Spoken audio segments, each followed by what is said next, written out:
പ്രധാനമായും മലയാള സിനിമകളിൽ പ്രവർത്തിച്ചിട്ടുള്ള പ്രശസ്ത ഇന്ത്യൻ നടിയാണ് കാവ്യ മാധവൻ.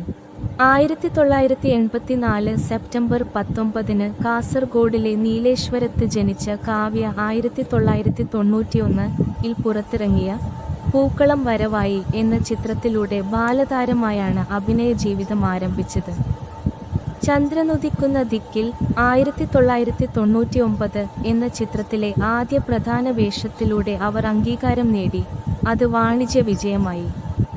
ഇത് മലയാള സിനിമയിലെ അവളുടെ വിജയകരമായ കരിയറിന് തുടക്കമായി. 75-ലധികം സിനിമകൾ അവളുടെ ക്രെഡിറ്റ് ഗാഥം 1.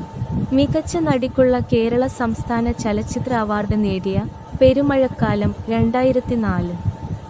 മികച്ച നടിക്കുള്ള ഫിലിംഫെയർ അവാർഡ് നേടിയ ഗത്താമ 2011 എന്നിവ കാവ്യയുടെ ശ്രദ്ധേയമായ ചിത്രങ്ങളാണ്.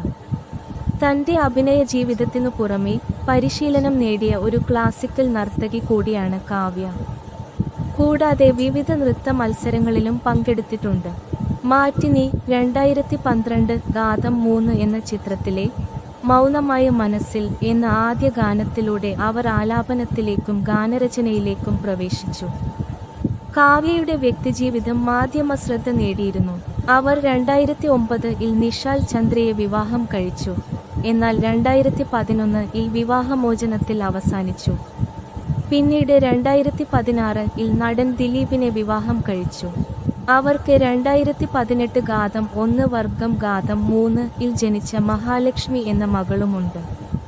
തന്റെ കരിയറിൽ ഉടനീളം കാവ്യയുടെ അഭിനയത്തിന് നിരവധി അവാർഡുകളും നോമിനേഷനുകളും ലഭിച്ചു.